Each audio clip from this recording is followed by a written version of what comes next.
Les spéculations vont bon train. La zone ouest africaine semble ne pas enregistrer à la bonne date la quantité de pluie saisonnière.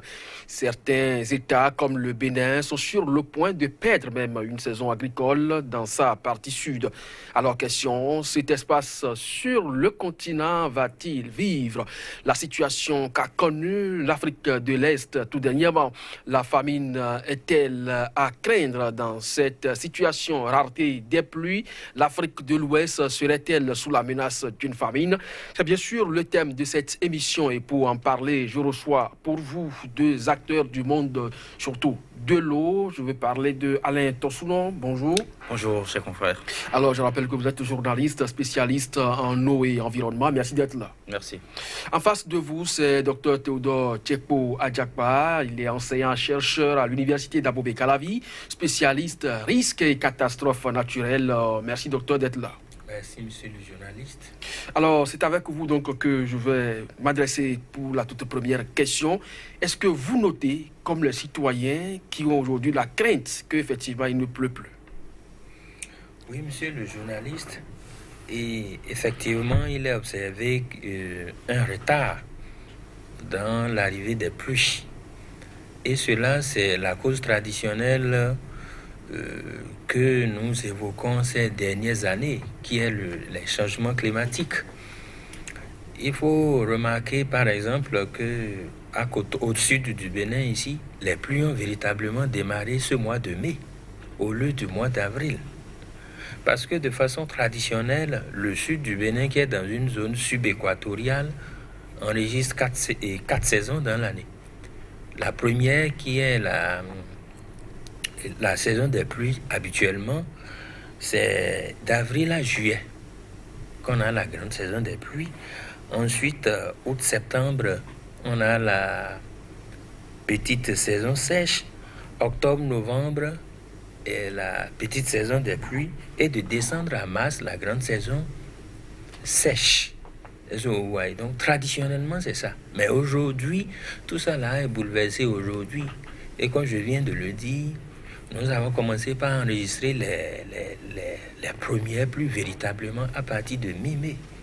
À partir de mi-mai, est-ce que cela va donc perturber forcément les activités culturelles à l'intention? Dites-nous, en tant que journaliste spécialiste des questions de eau et environnement, vous notez également cette crainte-là au niveau des populations?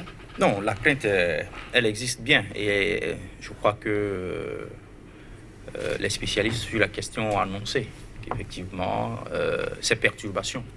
Donc, je crois que celui qui est informé devrait savoir que depuis un certain nombre d'années, déjà qu'en termes de saison, on n'arrive plus à différencier les saisons. Donc il y a une perturbation en termes de saison.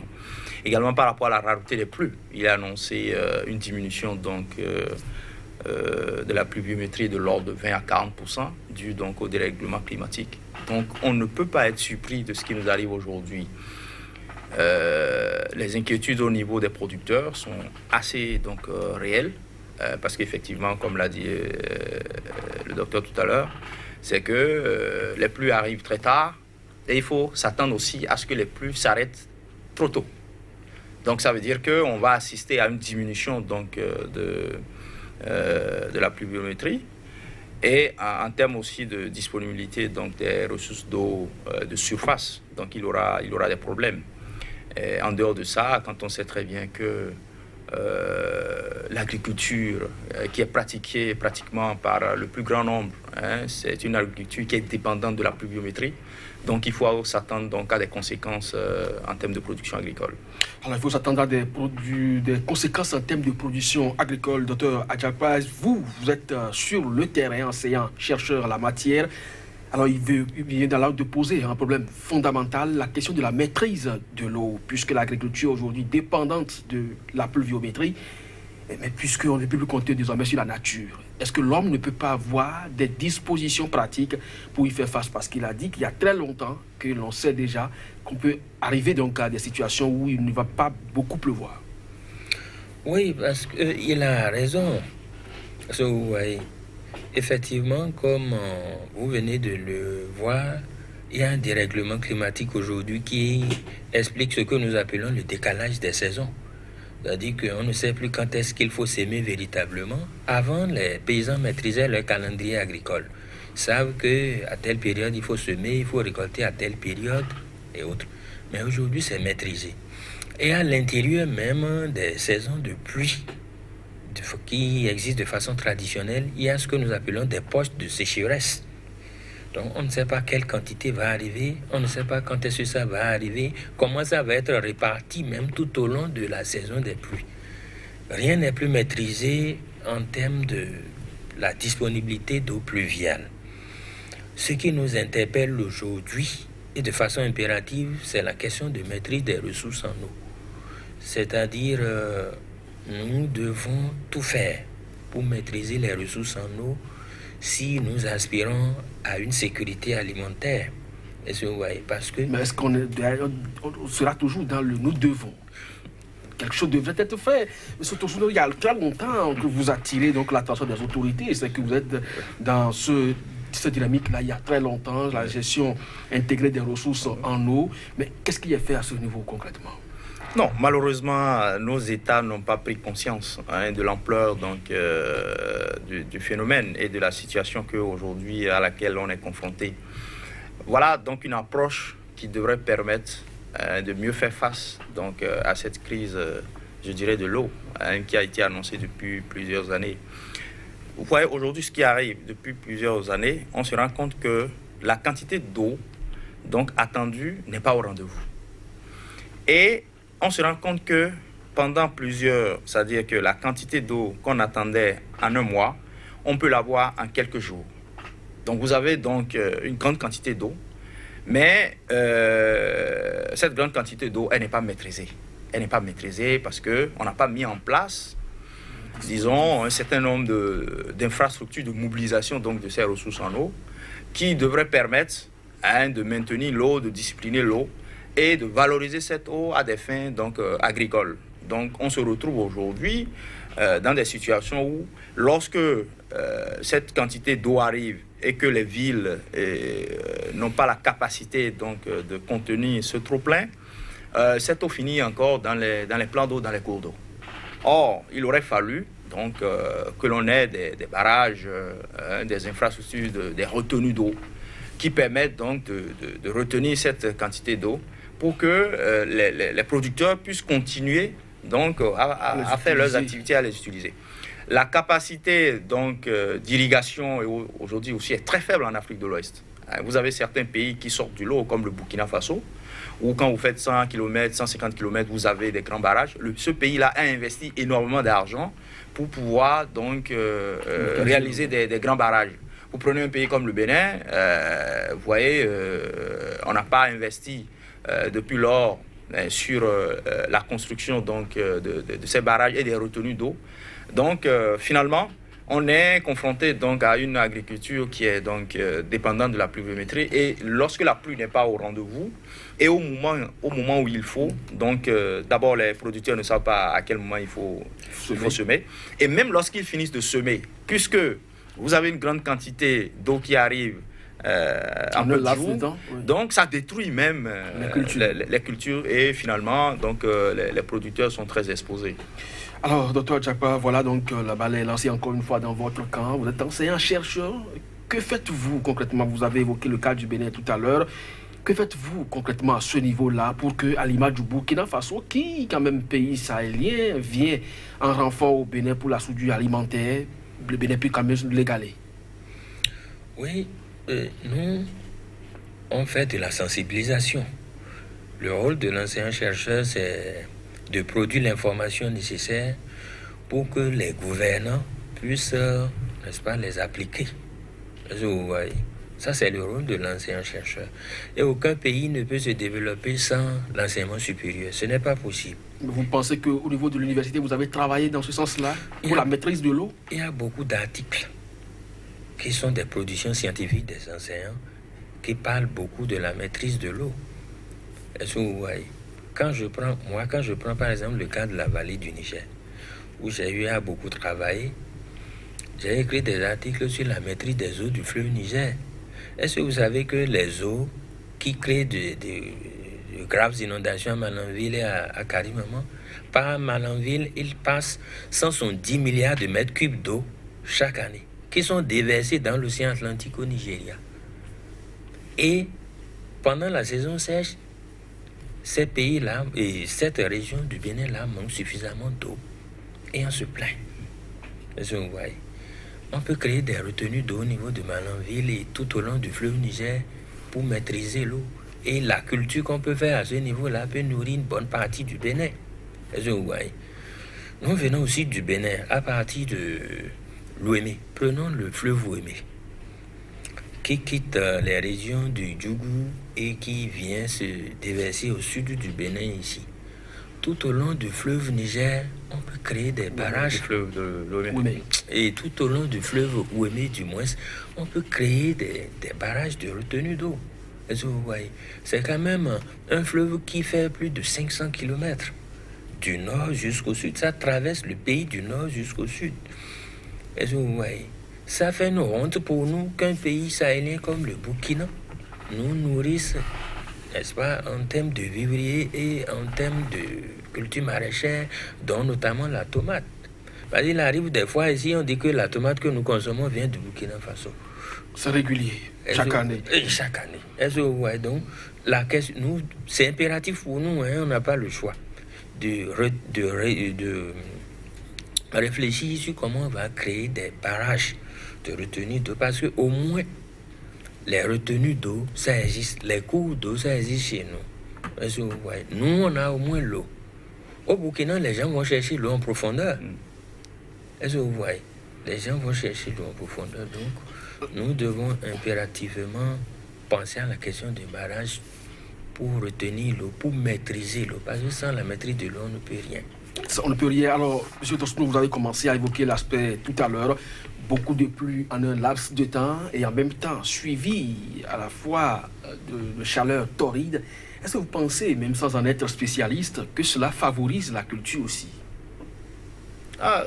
Oui, ça peut favoriser la culture.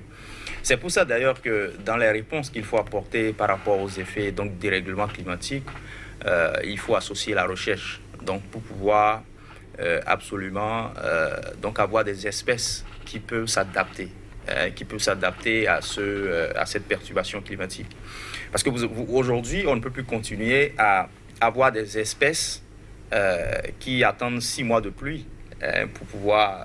Donc, il faut avoir beaucoup plus d'espèces qui... Donc, la piste des OGM, c'est ça? Non, c'est pas forcément des OGM. Vous avez des travaux au niveau de l'Institut national, par exemple, de recherche agricole et autres, et un certain nombre aussi de chercheurs qui développent des espèces qui sont capables aujourd'hui, en 2 mois, 3 mois, le cultivateur peut utiliser ça. Mais avant, les espèces qu'on avait, c'était 6 mois de pluie. Mais à partir du moment où on ne peut plus avoir 6 mois de pluie de façon continue, donc il faut développer d'autres espèces. Donc je crois que, et c'est là où les experts et autres, les spécialistes disent que si l'Afrique de l'Ouest, si l'Afrique de façon générale, donc...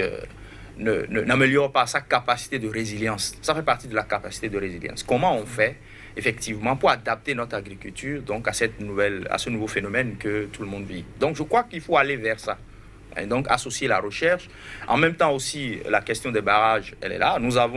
On a développé le plan national d'action GIR qui a prévu un certain nombre de barrages qu'il faut faire. Donc, on annonce que finalement le barrage d'Ogobis va être fait, mais il y a aussi un certain nombre de barrages qui ont été prévus dans ce plan national d'action GIR. Mais malheureusement, on n'est pas avancé. Je crois aujourd'hui, actuellement, les travaux qui se mènent, c'est sur le delta de l'Ouémé, avec le programme OMI-Delta, donc le programme financé par les Pays-Bas. Donc, c'est sur le delta de l'Ouémé, donc on est en train de mener un certain nombre d'études pour mieux connaître l'état des lieux et ensuite de voir quelles sont les opportunités qu'on peut avoir, qu'il faut développer avec les pêcheurs, avec les différents usagers de l'eau. Donc, c'est ça la réponse qu'il faut apporter. Mais comment faire pour augmenter la capacité des communautés à faire face à cette nouvelle réalité-là? La résilience de la communauté, surtout agricole, face au dérèglement climatique, est-ce que vous pensez que le Bénin peut vraiment apporter une réponse adéquate? Pour la résilience, non. Pour la résilience, oui, parce que, vous savez, les changements climatiques sont là aujourd'hui. Il y a des mécanismes qui sont prévus de gestion, des mécanismes de prévention, les mécanismes de prévision. Mais aujourd'hui, puisqu'on ne peut pas empêcher les changements climatiques avec leurs effets, nous devons aller vers l'adaptation. L'adaptation qui est que faites-vous pour vivre avec et pouvoir vous tirer d'affaire. Est-ce que vous voyez? Le collègue a évoqué le delta de l'Ouémé. Voilà, le delta de l'Ouémé, c'est une zone humide où il y a de l'eau en permanence. Est-ce que vous voyez? Et qu'on peut maîtriser.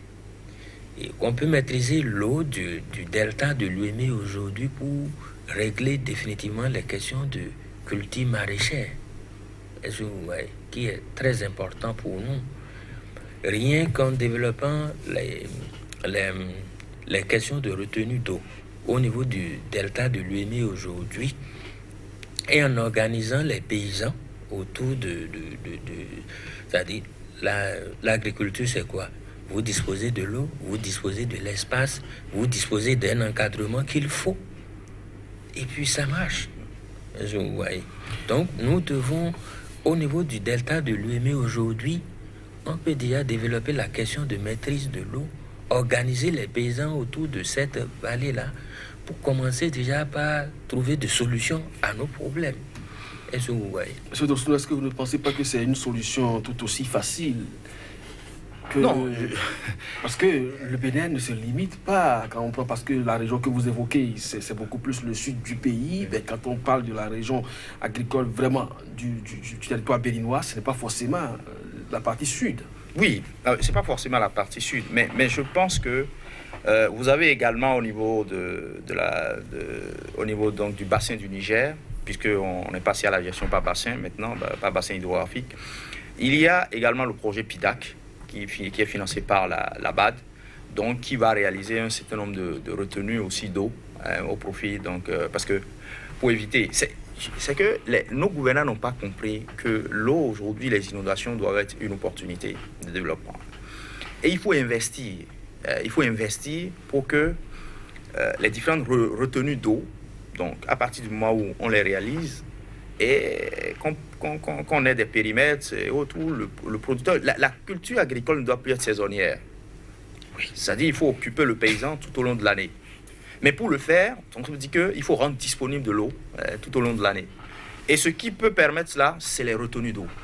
Je crois faire même l'irrigation sommaire à l'échelle locale. Donc je crois que c'est la solution. Il faut s'adapter où on va périr. C'est ça, s'adapter ou périr. Est-ce que vous avez l'impression aujourd'hui, avec ce qui se passe, que la famine menace la région ouest africaine? Non, évidemment. Non, les chiffres qu'on annonce, vous savez, on connaît le cas de l'Afrique australe où 45 millions de personnes sont aujourd'hui menacées de famine, mais également l'Afrique de l'Ouest. Si on n'améliore pas notre capacité donc d'adaptation, de résilience, c'est que également nous serons confrontés à cela. Et nous en étions là aussi, mais vous avez aussi la situation de la pandémie du Covid qui est aussi là et dont les effets seront ressentis à partir de maintenant, dans les tout prochains mois. Donc il y a plusieurs raisons qui favorisent aujourd'hui et qui expliquent, qui annoncent qu'il va y avoir la famine. Donc, et ces raisons-là évoquées, il y a la question donc, du changement climatique, la dépendance à la pluviométrie, mais également, vous avez la sous-région de l'Afrique de l'Ouest a une faible capacité de production des données météorologiques. Les prévisions ne sont pas bien faites, bien fournies. Parce que c'est à partir des prévisions qu'il faut pouvoir donner des orientations aux paysans. Et on se rend compte que dans nos pays, donc, la capacité donc, de production de ces données, elle est très faible. Il y a un effort qui est fait au niveau donc, du bassin du Niger avec l'appui donc, du bassin, de l'autorité du bassin du Niger. Mais quand vous prenez par exemple le bassin du Mono et autres, l'autorité du bassin du Mono vient d'être mise en place et autres, les données ne sont pas encore très, très bien fournies. Donc aujourd'hui, parce que ce sont ces données qui permettent de donner des prévisions et c'est sur la base de la prévision qu'on détermine le calendrier agricole. Donc, vous voyez, donc maintenant, il faut pouvoir, et ces données-là, chaque année, il faut le faire parce qu'il faut rassembler les données pendant 10 ans, et c'est à partir de là, maintenant, qu'on commence donc, à avoir. Donc, il faut améliorer la capacité donc, de nos États et de la région, tout entière, donc, à effectivement produire donc, des données fiables. Et au bon moment également. Alors, docteur Adjakba, vous avez tout à l'heure dit que vous avez parfois honte quand vous dites que la tomate que vous consommez à une certaine époque de l'année au Bénin est produite au Burkina Faso, mais vous savez aussi que le Niger fournit de l'oignon au Bénin. Alors, ces deux pays également sont aujourd'hui menacés donc, par cette rareté des pluies. Est-ce que cela signifie que nous devons craindre une famine? Oui, nous devons nous attendre à une famine. C'est mieux de se prévenir que d'être surpris. Vous voyez, c'est mieux de prévenir que d'être surpris parce que si ces pays ont des difficultés aujourd'hui, ces pays ont même une chance. Vous savez que il y a une grande sécheresse qui a menacé l'Afrique au cours des années 1970 à 1980. Et c'est au cours de cette période de sécheresse-là que l'Agrimet a été installé, le centre agro-hydrométéorologique, qui est basé à Niamey, qui fait les prévisions météorologiques des pluies et autres. Au niveau du bassin du Niger. Au niveau du bassin du Niger. Est-ce que vous voyez? Bon, c'est vrai que le Bénin aussi a rejoint le CILS, le comité inter-État de lutte contre le sécheresse au Sahel. Et ces organismes, on a des organismes comme l'IROB, l'Institut de recherche océanographique du Bénin, la Météo Bénin, le laboratoire d'hydrologie appliquée à l'université d'Abomey-Calavi qui font des prévisions. D'accord. Mais si ces pays sont menacés, aujourd'hui, ces pays qui nous fournissent l'oignon, la tomate et autres là, sont menacés, nous devons nous attendre à une famine parce que cela suppose que leur production va baisser. Et lorsque la production baisse, c'est le surplus que on vend naturellement. Lorsque vous produisez que c'est un excès, on vend l'excès. Et on fait des réserves pour soi-même pour passer les temps difficiles. Si ces pays-là, aujourd'hui, sont en train d'enregistrer une baisse de la pluviométrie, d'où une baisse de la production, ça veut dire que le surplus qui a l'habitude de nous venir ne viendra plus. Qu'est-ce que nous faisons? Quelles dispositions nous prenons pour, n'est-ce pas, devancer ces différents événements-là? C'est la grosse interrogation, M. Tosuno. Le Niger a déjà quand même anticipé la situation, vous l'avez évoqué, face donc au Covid-19 et également la baisse céréalière qui est annoncée. Ils ont déjà voté un budget de plus de 5 milliards de francs CFA en réponse. Et là, à l'interne, ils vont mobiliser près de 50% et plus. Mais déjà, le fonds Covid prend plus de 49% de ce budget-là. Est-ce que vous avez l'impression que dans votre pays, des dispositions également sont en vue? Bon, de toute façon, il faut une réponse à cette pandémie. Sans quoi, la famine va s'installer. Et je crois que l'économie aussi va s'effondrer. Je crois que au niveau des institutions internationales, la Banque mondiale et autres, il y a des soutiens qui arrivent. Maintenant, comment orienter ces différents soutiens-là? Parce que c'est ça l'enjeu. L'enjeu, c'est comment on oriente. Et comment on fait le ciblage des différents acteurs qui vont être bénéficiaires donc, de cet accompagnement-là. Parce que, et puis, on ne peut pas oublier les producteurs. Si on oublie les producteurs, parce qu'on ne va plus trouver à manger. Déjà, vous observez qu'il y a une augmentation. Quand vous allez au marché, aujourd'hui, les prix des céréales et autres, les prix ont grimpé. Parce que c'est la loi du marché, il n'y a plus, les produits ne sont pas disponibles. Donc, à partir de cet instant, je pense que tout gouvernement devrait pouvoir se dire qu'est-ce que je fais pour aider ces agriculteurs, ces producteurs à développer ce qu'on appelle la culture de contre-saison. Ça, c'est important. C'est-à-dire que même à l'échelle locale, il faut pouvoir faire de l'irrigation sommaire autour, donc en attendant les retenues d'eau. C'est que déjà, vous avez, par exemple, quand vous allez dans le Monokoufou, vous avez des forages artésiens où l'eau coule en permanence. Donc, il faut organiser les producteurs, faire de l'irrigation sommaire pour qu'on produise du quinquin, on produise de la tomate et autres. Il y a des expériences qui font école là-bas. Maintenant, il faut les mettre à l'échelle. C'est que vous avez, autour de tous les forages, on n'a pas fait la valorisation au niveau de tous les forages artésiens. Mais il faut le faire. Mais vous avez également, tout le long donc, de l'Ouémé, vous avez de l'eau, même si on n'a pas encore ces retenues d'eau, ces grands barrages. Mais je pense que les agriculteurs se sont organisés et quand même ont de petits périmètres. Comment faire? Même en milieu urbain, moi je pense que c'est possible de développer aussi une agriculture urbaine pour faire en sorte qu'effectivement que... Mais il faut accompagner à travers les moyens, parce que qui parle d'agriculture, donc il faut les intrants. Mais il faut l'accompagnement technique. Et j'insiste sur la nécessité d'avoir aujourd'hui des espèces qui peuvent s'adapter. Ouais. Si vous mettez du maïs qui attend 4 mois, 5 mois pour mûrir, ça ne marchera pas. Donc je crois qu'il faut aller, c'est là où il faut associer véritablement la recherche et accompagner techniquement les différents... Et aussi, vous avez le volet pisciculture et autres, là, il faut développer cela. Donc je crois que il faut que chaque gouvernement essaie de voir comment, par rapport à chaque catégorie d'acteurs, quelle réponse il faut et quel accompagnement qu'il faut donner. Alors, docteur Djagba, est-ce que vous pensez aujourd'hui, à l'image du Niger, que le gouvernement du Bénin doit débloquer des fonds pour accompagner l'agriculture? Forcément. Ça s'impose à nous. Le gouvernement doit débloquer de l'argent pour accompagner les agriculteurs. Les chercheurs aussi? Oui, les chercheurs aussi. Vous en avez besoin d'argent pour faire les recherches? Bien sûr, on en a besoin. On a besoin de l'argent pour faire la recherche de qualité. Parce que les meilleurs chercheurs sont très accompagnés et ils fournissent les résultats. Je vous ai dit, si la Chine, les États-Unis sont là où ils sont, c'est grâce à la recherche universitaire. Et la Chine a renoncé à l'armement pour dire j'envoie mes étudiants dans les grandes universités américaines et européennes et ils reviennent servir la Chine. Il y a 50 ans, la Chine n'était pas là où elle est aujourd'hui. Il y a 50 ans, la Chine était en arrière. Et quand le chef de l'État parle de désert de compétences, c'est parce que la plupart du temps, ce que vous produisez en tant que fruit de vos recherches ne sert véritablement pas à la nation. Oui, moi je pense qu'il n'y a pas de désert de compétences.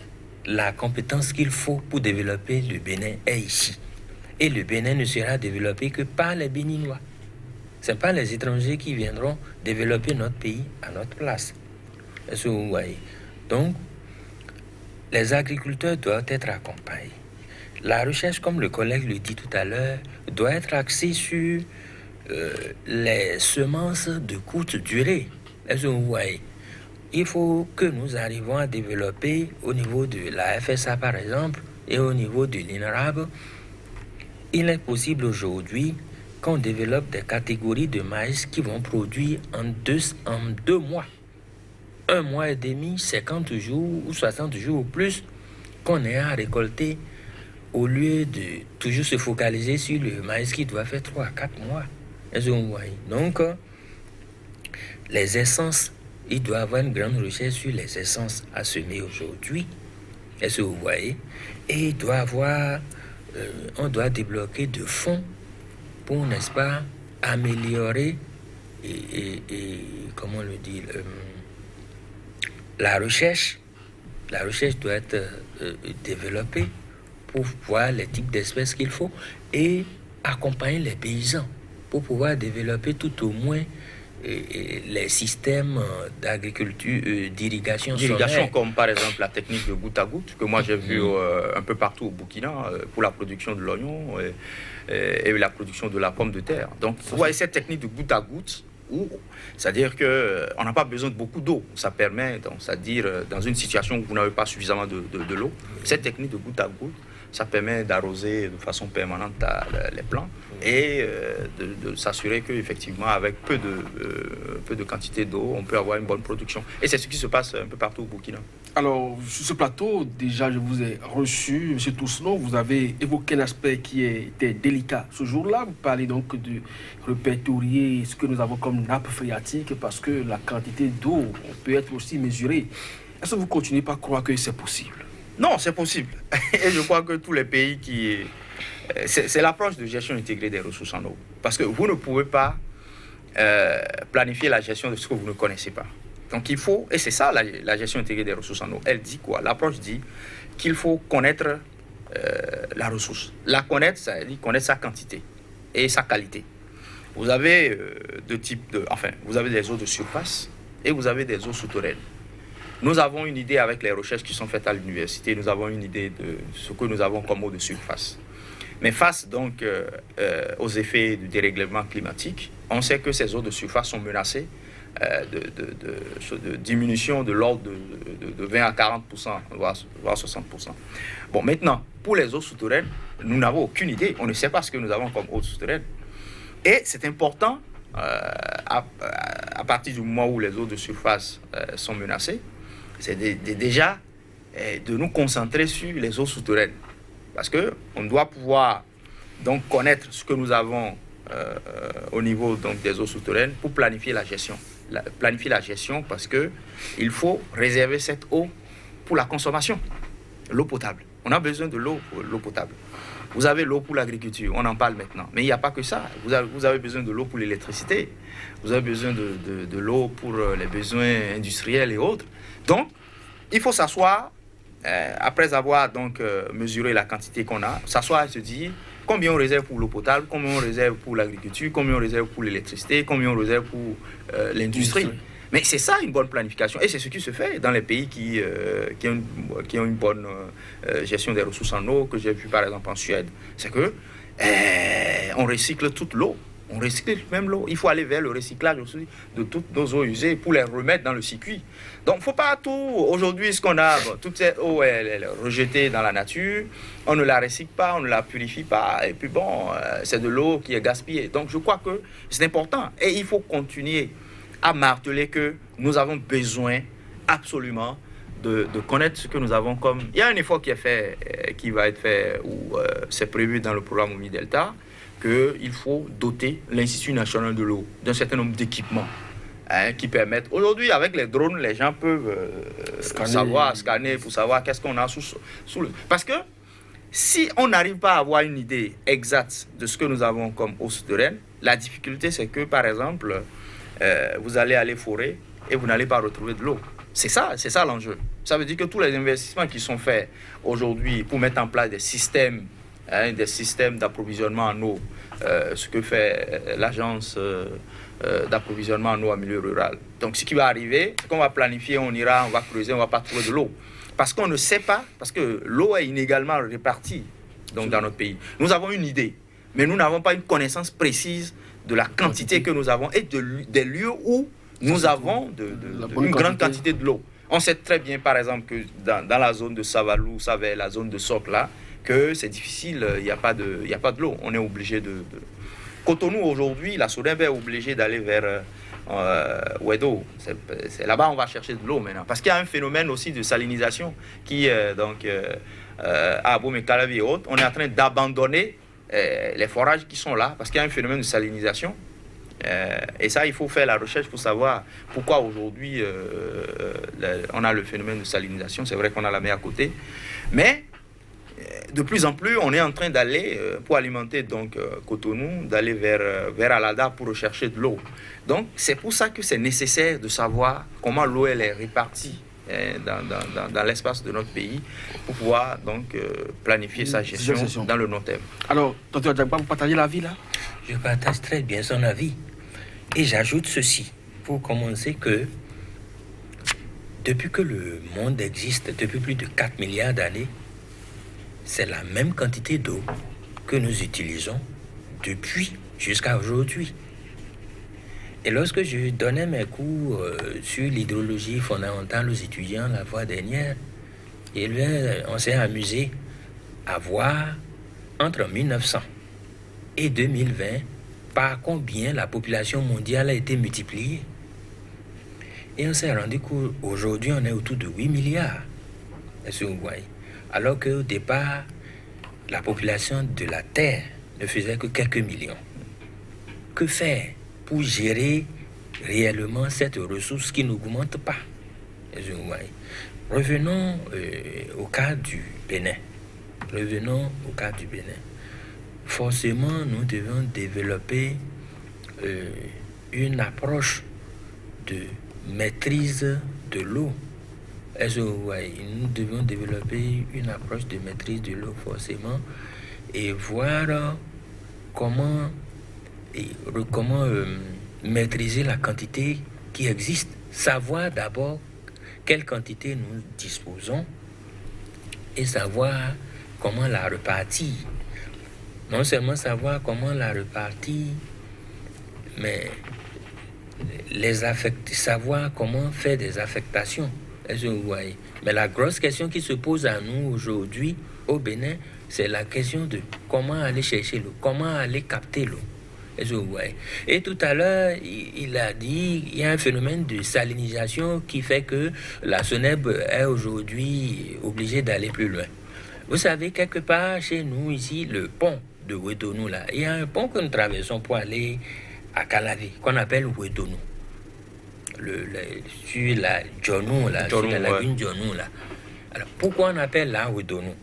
C'est parce qu'il y avait une pisciculture là avant. Alors, il est arrivé, qu'est-ce qui s'est passé? Il est arrivé que le niveau d'eau douce a baissé une année là, et le niveau d'eau de mer a monté, et la mer, l'eau salée est venue jusqu'au niveau de cette pisciculture là, et tous les poissons d'eau douce sont morts. C'est comme ça où Ouédonou là a été fermé. Est-ce que vous voyez? Donc, aujourd'hui, avec le phénomène de montée des eaux, au niveau de la mer, vous savez qu'aujourd'hui, les changements climatiques font que toutes les glaces, toutes les milliards de tonnes de glace que nous avons au pôle sont en train de fondre.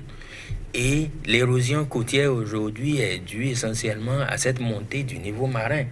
Cette montée du niveau marin entraîne une remontée d'eau de mer vers les eaux douces. Et c'est ça, ce phénomène-là qu'il a évoqué tout à l'heure. Donc ça aussi, c'est une menace. Alors, la guerre des ressources minières peut devenir aussi celle de l'eau. Donc les réfugiés climatiques seront nombreux la prochaine fois. Non, c'est clair. C'est-à-dire que ce ne sera, après le pétrole, ça va être l'eau. Parce que l'eau est au cœur du développement. Et je crois que on n'a pas encore pris conscience de cette problématique-là. Vous vous rendez compte que pendant longtemps, c'est là où il y a l'eau qu'il y a la vie sur Terre. C'est-à-dire que les hommes s'organisent, se retrouvent là où il y a de l'eau. Parce que on dépend de l'eau. Toute notre vie est dépendante de l'eau. Ça veut dire quoi? Si l'eau vient à manquer à un endroit, c'est que les gens vont se déplacer. Et vous savez, entre Israël et la Palestine, l'enjeu, on ne le dit pas, mais en fait, l'enjeu, c'est autour de l'eau. L'enjeu, c'est autour de l'eau. Israël n'a pas de l'eau, Israël va chercher de l'eau de la Palestine. Donc, mais on ne dit pas que c'est ça la base du conflit. Et ça va arriver comme ça dans plusieurs zones. Fort heureusement, au niveau de l'Afrique, on a encore suffisamment de ressources en eau. En Afrique de l'Ouest, on a suffisamment de ressources en eau.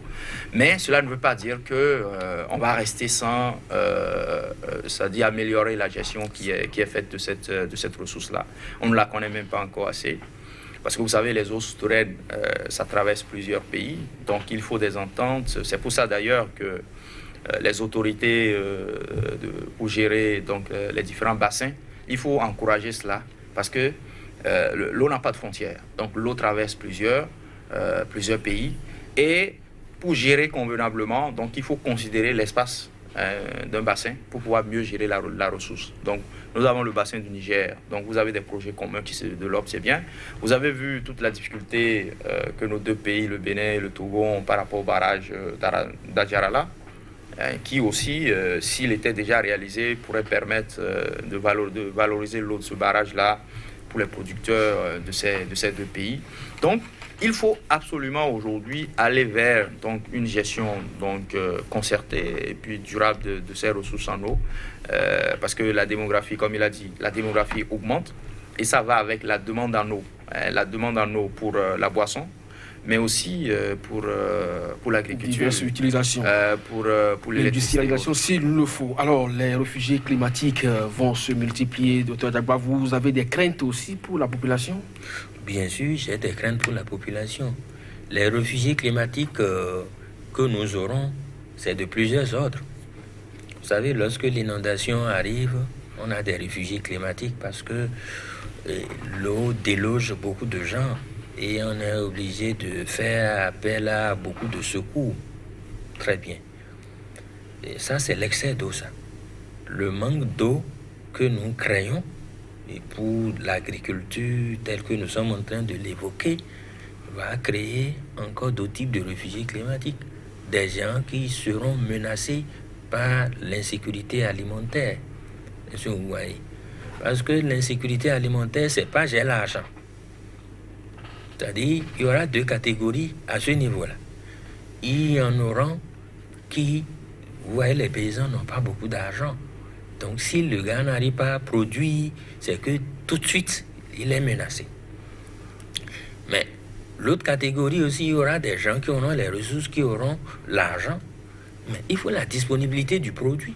Même si vous avez l'argent en poche, mais il faut aussi la disponibilité du produit sur le marché. Vous allez, rien qu'à cause de ce Covid et tout le système économique mondial qui a été bouleversé, vous interrogez vos épouses, nos soeurs, nos mères aujourd'hui, sur les marchés, tout grimpe. Est-ce que vous voyez? Donc voilà un peu les types de réfugiés que nous aurons. Alors, M. Tosuno va bientôt sortir de cette émission. Le Soudan du Sud, je ne sais pas si vous avez vu la scène des largages de nourriture. Ouais. Vous pensez qu'on peut arriver à cette extrémité si on ne prend pas vraiment les dispositions aujourd'hui en Afrique de l'Ouest? Je crois que nul n'est à l'abri. Hein. Nous avons, fort heureusement, nous avons encore, il pleut encore chez nous. Mais je crois qu'il faut se préparer, il faut s'adapter. C'est-à-dire qu'il faut augmenter la capacité d'adaptation. Moi, je crois en la valorisation des ressources en eau. Aujourd'hui, on n'a pas conscience que toute l'eau qui arrive et qui constitue un malheur devrait être une opportunité pour l'agriculture et les petits paysans. Donc, je crois que c'est important d'aller vers la réalisation de ces des grands barrages et des retenues d'eau pour qu'on puisse permettre aux producteurs de continuer à... Parce que les saisons ne sont plus clairement déterminées comme avant. Donc, il faut permettre aux paysans d'être continuellement en activité et de rendre disponibles les produits sur le marché. Donc, nous ne sommes pas à l'abri de la famine parce qu'il y a des poches de sécheresse dans notre pays. On pense que, c'est vrai que du nord au sud, on a la pluie, mais vous avez des poches de sécheresse et vous avez le phénomène de l'appauvrissement des terres. Donc vous avez des communes, dans certaines communes comme Tofor et autres, vous avez des poches de sécheresse. Ça veut dire qu'il faut faire en sorte pour que ces terres-là, on puisse les régénérer. Parce que, vous savez, le célèbre paysan burkinabé, qui, avec des techniques endogènes, on peut permettre à la terre de continuer à permettre la production. Donc, il faut absolument aussi, j'insiste sur la nécessité de la production des données. Vous savez, en Afrique de l'Ouest, on a un système climatique qui est assez complexe. Donc, ce n'est que les données météorologiques qui vont permettre de faire de bonnes prévisions. La politique agricole. Voilà, de mieux orienter. Et notre agriculture doit cesser de dépendre de la pluviométrie. C'est ça. Dr. Adjakpa, on va bientôt sortir de cette émission. Qu'est-ce qu'on peut retenir? Est-ce que vous craignez qu'un jour, on va assister au largage de nourriture? Bon, nous ne souhaitons pas ça. Mais si nous ne prenons pas des dispositions, on va en arriver là. Parce qu'aujourd'hui, il est clair qu'il faut forcément maîtriser l'eau. Merci donc à vous, Dr. Adjakpa. Vous êtes enseignant-chercheur à l'université d'Abomey-Calavi, spécialiste des risques et catastrophes. Merci également à vous, Alain Tosuno, journaliste spécialiste eau et environnement. Vous avez donc apporté vos contributions à ce débat qui se fait au niveau beaucoup plus du monde paysan. Sommes-nous sous la menace d'une famine à partir du moment où il pleut moins? À chacun et à tous, merci de nous avoir suivis. À très bientôt sur Sika.